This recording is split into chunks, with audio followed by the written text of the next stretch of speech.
Kerala school കായികമേള athletic വിഭാഗത്തിൽ മലപ്പുറത്തിന്റെ മുന്നേറ്റം തുടരുന്നു. 68 പോയിന്റോടെ മലപ്പുറം ഒന്നാമതും 55 പോയിന്റോടെ പാലക്കാട് രണ്ടാം സ്ഥാനത്തുമാണ്. ഓവറോൾ വിഭാഗത്തിൽ തിരുവനന്തപുരം ജില്ല കിരീടം ഉറപ്പിച്ചു. അത്ലറ്റിക് വിഭാഗത്തിൽ ഇന്ന് രാവിലെ നടന്നത് 3 ഫൈനലുകൾ. ജൂനിയർ ബോയ്സ് ഷോട്ട്പുട്ടിൽ തിരുവനന്തപുരത്തിന്റെ കാർത്തിക് കൃഷ്ണ സ്വർണം നേടി.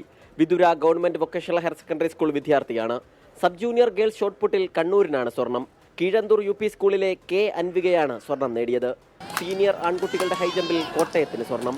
കോട്ടയം മുരുക്കുംവയൽ GVHSS വിദ്യാർത്ഥിയായ ജുവൽ തോമസ് ആണ് സ്വർണം നേടിയത്. മലപ്പുറം വെള്ളി നേടി. ലോങ് ജമ്പ്, ഡിസ്കസ് ത്രോ, ഹർഗീസ് ഉൾപ്പെടെ ഉച്ചയ്ക്ക് ശേഷം അത്ലറ്റിക് വിഭാഗത്തിൽ 15 ഫൈനലുകളുണ്ട്. ഓവറോൾ ചാമ്പ്യൻഷിപ്പിനായുള്ള പോരാട്ടത്തിൽ തിരുവനന്തപുരത്തിൻ്റേത് എതിരാളികളില്ലാത്ത കുതിപ്പ്. 1844 പോയിന്റുകളാണ് തിരുവനന്തപുരത്തിനുള്ളത്.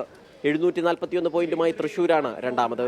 ഗെയിംസ് വിഭാഗത്തിൽ മാത്രം തിരുവനന്തപുരത്തിന് 1163 പോയിന്റുകളുണ്ട്. ഇന്നലെ പൂർത്തിയായ അക്വാറ്റിക്സിൽ തിരുവനന്തപുരം 654 പോയിന്റോടെ ചാമ്പ്യന്മാരായി.